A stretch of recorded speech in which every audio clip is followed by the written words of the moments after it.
according to the latest Pulse Asia survey, your trust rating is significantly lower than that of Vice President Sara Duterte and former President Duterte. And the previous surveys also showed a pattern of decline in your ratings. Can we get a Wait, what survey? Pulse Asia, sir. Pulse? Yes. Can we get your comment on that? Madami pang survey, just don't base it on one. Sir, follow-up lot. How do you plan to arrest yung decline in your surveys? Well, again, let's look at other surveys before we act.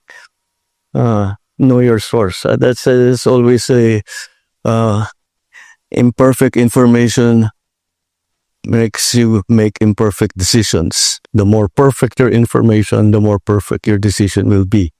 That is one source of information, and you have to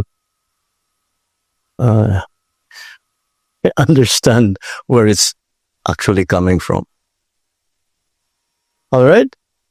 Hi sir, good evening. Sir, kanina nabanggit po ni Minda Secretary Tereso yung about po sa 300 million from the ADB. 400 million, sorry. Sir, gaano kalaking bagay po ito sa development po ng Mindanao? Oh, malaki. Malaki. At ang ADB, this was part of the BIMP-YAGA discussion. At the ADB made commitments, as it has always done, because ADB is really our counselor when it comes to the BIMP-YAGA projects. $400 million as if you put together with the downstream effects of that. And the reason that the ADB, because we can see that there will be very advantageous downstream effects to that, is a big deal. That especially Mindanao actually is I think if we are going to shepherd it and to help it be as successful and do everything we can to make BARM successful. We always talk about land of promise that we never were able to see the promise of. I think there's a chance now that we will, because there's no more fight. There's no more fighting. Well, there's some criminality, but it's not the full scale, large scale fighting like we had during the secessionist war. So malaki ang ano ko sa malaki ang kumpiyansa ko sa pagbulusok ng Mindanao. And ADB has always been there, but also OIC, the Organization of Islamic Countries, Malaysia has always been very Japan has always been very present. ADB has always been very present. So even the EU has always been part of the peace process, and now the investment into BARM. So I hold great hope for the future of BARM, for the future of Mindanao. So one more lang po. So during your intervention sa plenary session po, nabanggit niyo po yung pag-push sa Code of Conduct sa South China Sea. Push ng Code of Conduct po sa South China. I always push the Code of Conduct. Always. It's critical to everything that's happening. You know, if you have a Code of Conduct, essentially, freeze frame muna. Okay, hanggang dyan na lang tayo. Wag na nating palalain. Tapos yan, kung usap tayo will quiz, that will contain mechanisms also of adjudication or trying to de-escalation processes. Kasama lahat yan. So I think that I think it's well recognized. It's not just the Philippines who feels that way. Everyone in ASEAN feels that way. Everyone in Asia feels that way. Sir, just want to ask more details about your conversation with the Chinese premier. Did you talk about the situation in the West Philippine Sea? No, I only spoke to him. He was sat. It wasn't in a meeting. He was sitting next to me at lunch. I was sitting next to the Chinese premier, and the foreign minister of UAE. Or at least, did you get any commitment po from the Chinese side on your call to... Wala, tinanong ko lang sa kanya, sabi, I just want, what is the Chinese perspective of this new unilateral tariff schedule? And he says, well, Mr. Trump has his own, seems to have his own idea, but we certainly do not want this to continue. It's not good for everyone. We don't want this. So we were just walking along. Di kami nakaupo na nag-usap ng ganun. But I was very, very curious to get a little bit beyond the party line, because we've heard what China says on TV, dun sa mga nila. But to be able to get the chance to talk to the premier, I thought I was hoping to get, and yun ganun din. I think, yes, you can see that it's sincere on their part that they do not want this. They do not want this to carry on. They want everything to be normalized. The ILG Secretary John B. Cremulya yesterday said that nakapili na kayo ng bagong chief PNP. Is it true? Kung totoo, Mr. President, sino po siya? Actually, it's oh God, it's the answer is more complicated than that, as ever. I would rather not use this forum to announce that. I think I should talk to them first, because the official decision has not been made. They should hear of it. It's here. Whoever it is should hear about it first from me, not through the news. But yes, we're very clear on what we're going to do next. Clarify ko lang po, Mr. President. May napili na po kayo? May napili na po kayo? Meron na po. Talking about peace and order, security, Mr. President, ano po yung magiging marching orders niyo doon sa bagong chief PNP? Especially na gusto niyo i-intensify yung police visibility sa mga kalye. Well, what will I tell the new chief PNP? The new chief PNP is a very senior officer in the PNP. He knows the situation, and I will actually tell them, carry on what you are doing, because we have very good statistics concerning crime. And for example, there's a report here: Metro Manila crime rate is down by 23% in 6 months. If we are going to look here at the crime result at the national level, where are the index crimes? Eto. From the period of last year, same period last year, ito na lang, focus ka kasi ayaw kong basahin lahat. So 15,156 last year in the period of January 1 to May 16. And the period from January 1 to May 16 of 2025, it went down from 15,156 to 11,493. That minus lahat, when you make that comparison of January 1st to May 16 of last year to this year, everything, murder, homicide, physical injury, robbery, theft, rape, carnapping, all went down. So they must be doing something right. Now, what we have been talking about is making policemen more visible. This is to make people feel safer. I perfectly understand that. I perfectly understand that. That basta, kahit papano, may pulis dyan. May umiikot dito na pulis. Konting sigaw lang, tatakbo na yan. That's important. It's important to people.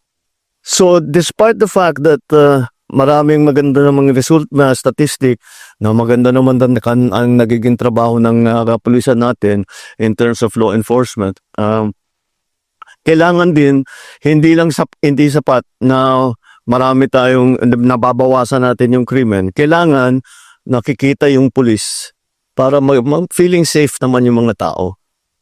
That's why this new program of cops on the beat has been initiated.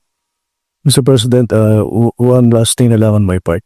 Doon sa podcast ninyo, narinig ko doon sa pagkakasabi nyo, yung 5-minute immediate police response. Will you please expound on that, Mr. President? Well, first of all, we have been working we've been working since last year on this. It's not so easy, but it's good to centralize the emergency calling. And right now, actually, the response time, meron ba tayong response time dito?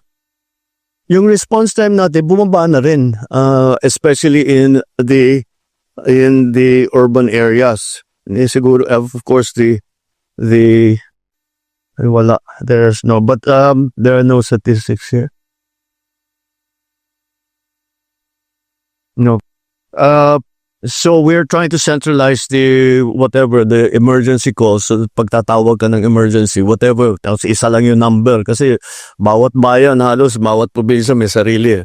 So we'll centralize it para maging mas mabilis at diretso ka agad makadispatch siya ng pulis pagka may problema, kapag may gulo.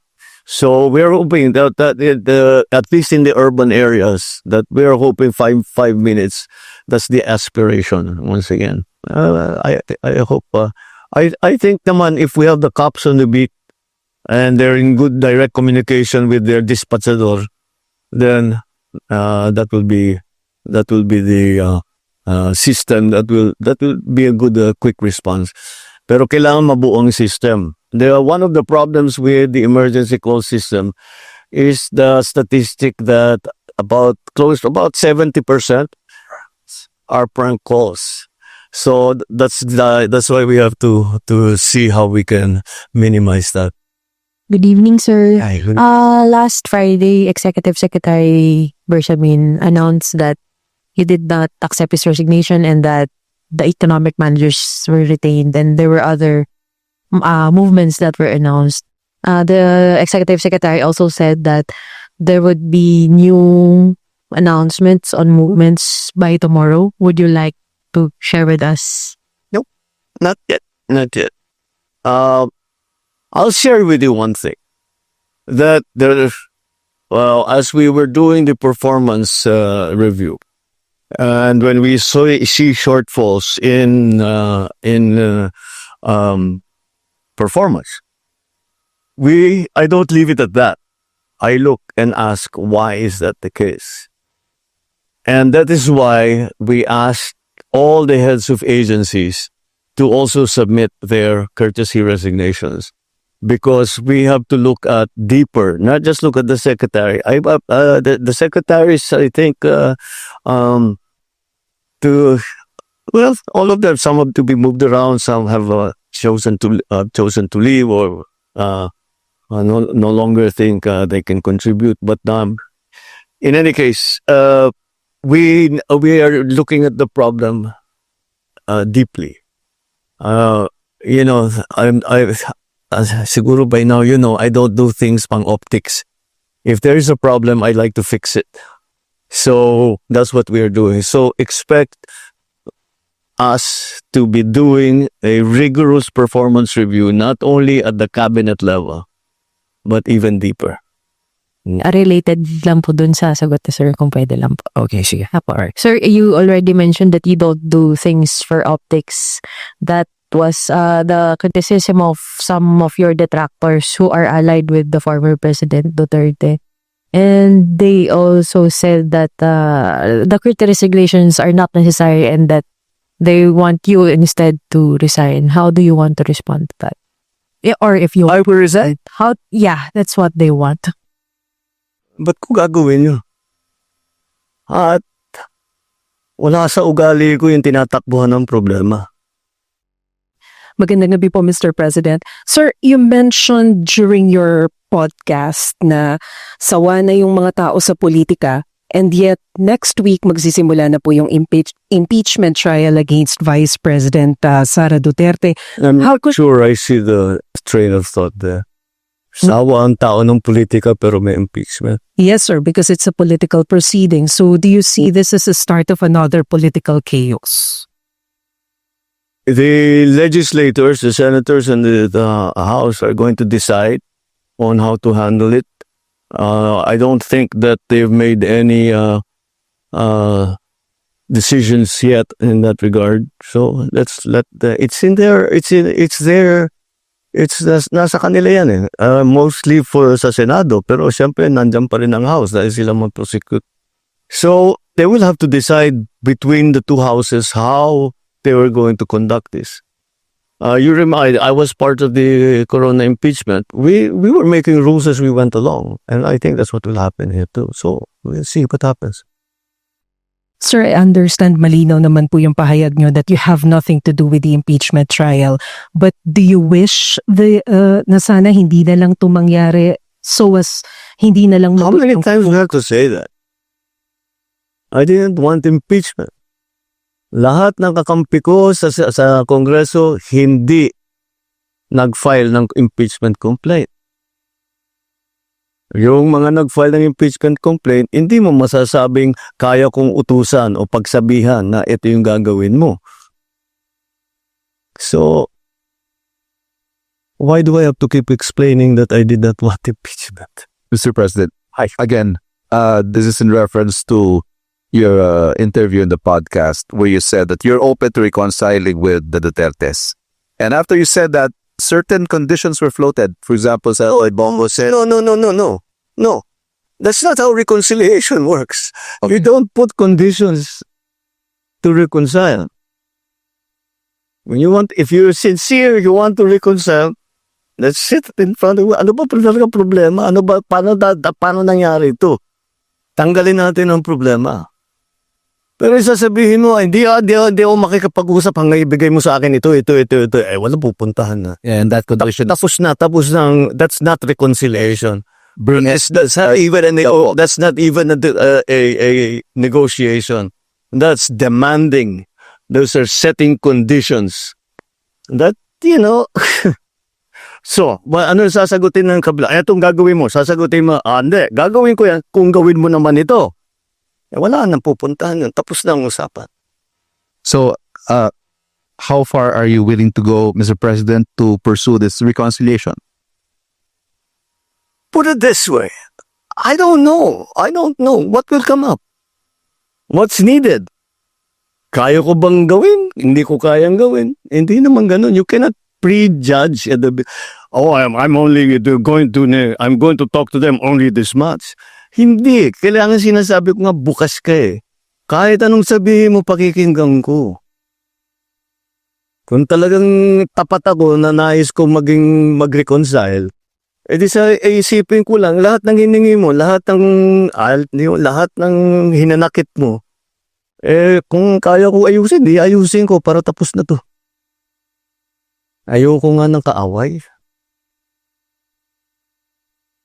Good evening po, Mr. President.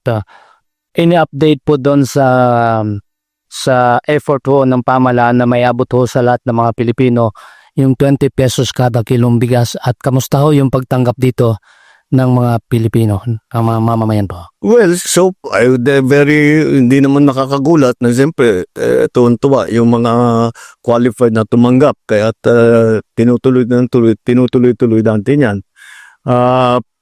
Yung mga nagsasabi, hindi, ano lang yan, medyo, ano lang yan, pampapogi lang yan, pang cosmetic lang yan. Well, they're fair to have that opinion, but kung it's unsustainable, is really the what people are saying. Watch me sustain it. And then we'll talk in May of 2028. Natuloy ba o hindi? We found a way to do it. We could not do it before. Hindi kaya kasi hindi pa kaya ng sistema. Iba pa yung presyo ng bigas noon. Hindi pa tayo kaya yung mga bilateral na ginagawa namin, we're making deals with different countries para yung presyo mapako na hindi pa bago-bago. Kahit anong mangyari down the road, nagawa na ngayon natin. Wala tayong ganun noon eh. Ngayon meron na. Kaya kaya na natin gawin yung 20 pesos. And other things that DA is able to sell rice, the prices come down. But at the same time, on the other side, tinitiyak natin na ang pambili, yung pagbili, ang presyo na pagbili sa farmers, magandang presyo naman. Para naman yung farmers natin, magandang kanilang hanap buhay. And the difference there, that's what the government is paying for. Sir,